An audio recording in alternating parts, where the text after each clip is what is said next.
ঐতিহ্য আর সম্ভাবনার এক অনন্য মিশ্রণ যশোর। 24.5 লাখ ভোটারের এই জেলার প্রায় 50% মানুষের প্রধান পেশা কৃষি, 41% সেবা এবং 9% শিল্প খাতে কর্মরত রয়েছেন।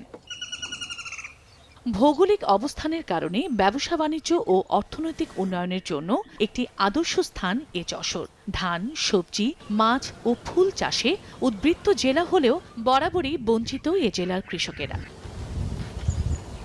এতে করে নিশ্চিত হয়নি পণ্যের ন্যায্য মূল্য, সৃষ্টি হয়নি কর্মসংস্থানের। পাশাপাশি এ জেলায় বিমানবন্দর, স্থলবন্দর, নৌবন্দর, রেল যোগাযোগ সহ চতুর্মুখী সড়ক যোগাযোগ ব্যবস্থা রয়েছে।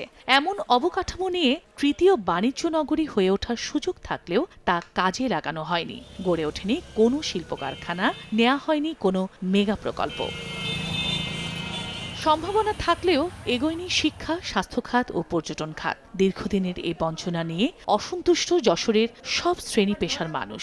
দাবি থাকবে যাতে কৃষকরা একটা কার্ড পায়, যে কার্ডের মাধ্যমে সবকিছু মানে সার, কীটনাশক এবং কোনো দুর্যোগ যখন হবে তখন ওই কার্ডের মাধ্যমে আমরা সবকিছুই পাবো। জেলায় যে রোগীর চাপ এখানে সংকুলন হয় না, যার কারণে কিন্তু রোগীদের অনেক ভোগান্তি পোহাতে হয়। আগামী দিনে যে সরকারি আসুক না কেন, তাদের কাছে আশা এবং প্রত্যাশা রাখি যশোরকে তারা পর্যটন হিসেবে গড়ে তোলার জন্য বিবেচনায় নেবেন। মেগা প্রকল্প, আমাদের গ্যাসের লাইন, আমাদের বিশেষ করে যে এই অঞ্চলের কানেক্টিভিটি, আমাদের কন্টেইনার টার্মিনাল, সব কিছু মিলে যদি এইগুলো সাপোর্ট দেওয়া চাই, অবশ্যই যশোর বাংলাদেশের সামরিক অর্থনীতিতে অবদান রাখবে। উন্নয়ন গবেষকরা বলছেন, যশোরের অর্থনীতিকে চাঙা করতে হলে প্রথমত প্রয়োজন একটি সমন্বিত শিল্পনীতি। পাশাপাশি অবকাঠামো উন্নয়ন সহ প্রয়োজনীয় ক্ষেত্রে সঠিক উদ্যোগ নিলে ঘুরে দাঁড়াতে পারে এ জেলা। যশোরের ইন্ডাস্ট্রি ডেভেলপ করুক, এখানে প্রত্যেকটা যে শিল্প আছে, ক্ষুদ্র কুটির শিল্প আছে, এখানে যতগুলো শিল্প আছে, শিল্প কারখানার বিকাশ ঘটে।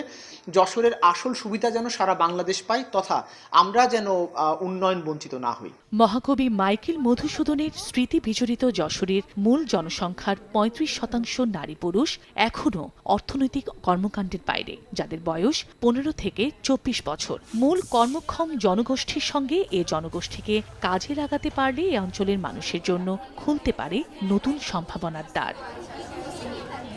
সময় সংবাদ, যশোর।